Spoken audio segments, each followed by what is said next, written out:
No centro da nossa galáxia existe um monstro gigantesco, vagando pelo vazio do cosmos há bilhões de anos. A sua origem remonta quase ao princípio do universo, e ele viaja pelo misterioso vazio do espaço, aprisionando e consumindo tudo que chega perto o suficiente. Uma silhueta de escuridão perfeita, cercado por corpos celestes brilhando, estrelas queimando seu hidrogênio enquanto circulam no misterioso centro da galáxia. E foi numa pequena rocha flutuando em uma dessas estrelas que surgiu um grupo de criaturas particularmente curiosas, que um dia ousaram fazer a pergunta: o que é esse monstro que habita o centro da nossa galáxia? Foi no começo do século XX que o nosso entendimento moderno do universo e do que tem dentro dele começou a ficar mais aprimorado e preciso. Em grande parte, graças às contribuições da astronomia observacional, e em particular por causa de Edwin Hubble. Hubble foi a primeira pessoa a ter um entendimento real da escala do nosso universo. Nós já sabíamos que o Sol é uma estrela, e que os pontos brilhantes no céu noturno também são. E também sabíamos que todas essas estrelas estão juntas numa galáxia, que é basicamente um conjunto de estrelas que orbitam um centro galáctico comum. É mais ou menos como os planetas do Sistema Solar orbitam o Sol, as estrelas de uma galáxia orbitam o centro da galáxia. Até a época de Hubble, muitos acreditavam que a nossa galáxia era a única que existia. Mas isso nem de longe era o caso. Com as observações da época, ficou bastante claro que o universo está repleto de galáxias. Existem em torno de 200 bilhões delas, cada uma com centenas de milhões de estrelas.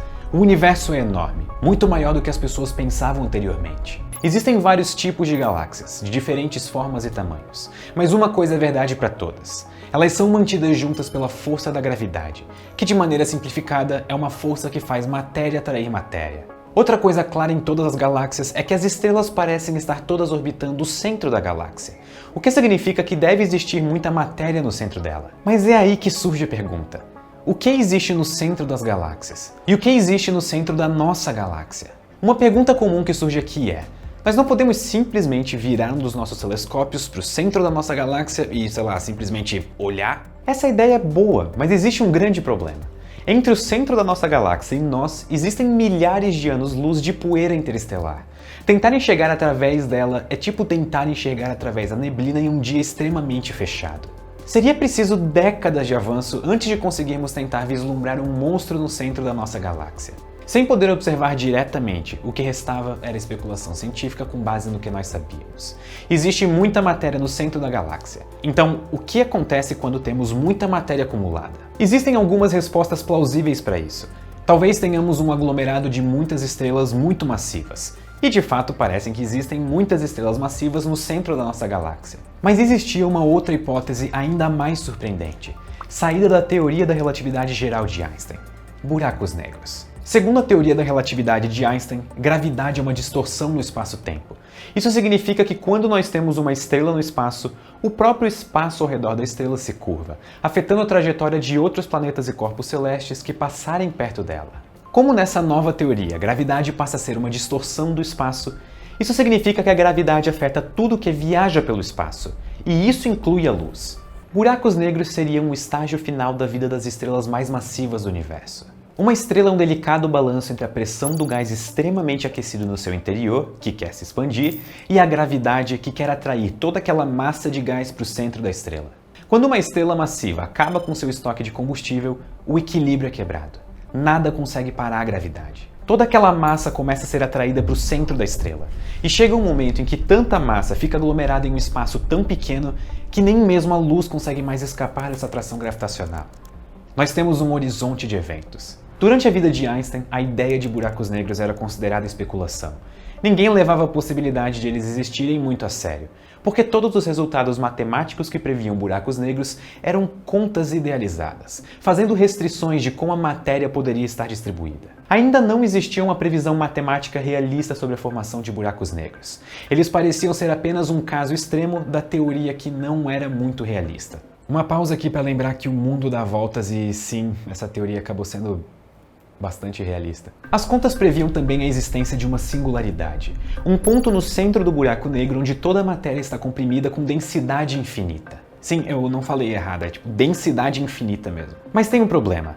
Essa singularidade estaria dentro do horizonte de eventos. a região a partir da qual nem mesmo a luz consegue escapar. Isso significa que nós nunca poderemos ver uma singularidade, muito menos conseguir alguma informação diretamente. Então se coloque na cabeça de um físico do começo do século XX. Uma estrela negra que, ao invés de emitir, atrai a luz e da qual é fisicamente impossível tirar qualquer informação do interior dela. Essa ideia é no mínimo ousada, mas essa perspectiva sobre buracos negros mudou 10 anos depois da morte de Einstein. O físico Penrose, ganhador do Nobel de 2020 por esse trabalho, resolveu um problema fundamental com a teoria de buracos negros. Ele provou que buracos negros poderiam de fato se formar usando condições físicas realistas que com certeza existiram em algum lugar do universo. E a partir desse momento, essa estrela negra esquisita passa a ser algo provável no universo. O objetivo agora é encontrar buracos negros. E é aqui que as duas perguntas se juntam. O que tem no centro da nossa galáxia e onde podemos achar um buraco negro? Sabemos que deve existir muita matéria no centro da galáxia, então se buracos negros existem, esse parece ser um lugar bom para começar a procurar. A primeira evidência convincente da existência de um buraco negro veio no começo dos anos 90, devido a observações do centro da nossa galáxia feitas por equipes de cientistas coordenados por Heinrich Gersel e Andrea Ghez, os outros dois ganhadores do Nobel de Física de 2020. A ideia era observar as órbitas de estrelas próximas ao centro da nossa galáxia e tentar ver o que tinha no centro dessas órbitas. E a evidência de buracos negros é simples. Não existe luz vinda do centro da galáxia, mas existe algo massivo lá, porque várias estrelas orbitam uma região aparentemente vazia com velocidades extremas. Bom, algo extremamente massivo e que não emite luz e potencialmente faz a matéria ao seu redor sumir tem toda a cara de um buraco negro. E além dessas observações, existem outras evidências. Apesar de o buraco negro não emitir luz, as partículas caindo nele sim, e elas emitem radiação. E essa radiação pode e é observada. Com tudo isso, nós podemos calcular qual é a massa desse buraco negro no centro da Via Láctea, e entender por que eu chamei ele de monstro no título desse vídeo. Primeiro, um buraco negro estelar, que esperaríamos encontrar como resultado do fim da vida de uma estrela, teria em torno de 10 vezes a massa do Sol. Já o buraco negro no centro da Via Láctea tem cerca de 4 milhões de vezes a massa do Sol. Isso é da ordem de 10 elevado a 37 kg. Isso são 37 zeros atrás do 1. É muito zero. Para você ter uma ideia, alguns buracos negros similares a esse, no centro de outras galáxias, estão consumindo 8 vezes a massa da Terra por segundo. A matéria sendo consumida por esses buracos negros supermassivos é acelerada a velocidades extremas, o que causa uma altíssima emissão de radiação ao redor deles. Esses são os quasares. Como algo com tanta massa pode ter surgido no nosso universo ainda é um problema em aberto na física. Buracos negros por si só já desafiam os limites da ciência, mas os buracos negros no centro de galáxias são muito mais massivos do que nós esperávamos encontrar. Tanto é que nós chamamos eles de buracos negros supermassivos. E quando paramos para descrever o que nós sabemos deles, de fato parece que estamos descrevendo um monstro saindo direto dos contos de horror cósmico. Uma esfera perfeitamente escura, na qual tudo que cai perto é puxado para o seu centro sem volta. Nenhuma única informação sai de dentro do buraco negro, com a capacidade de consumir planetas em questão de segundos. Além disso, eles provavelmente se formaram no princípio do universo, um pouco antes das próprias galáxias, que se formaram ao redor deles.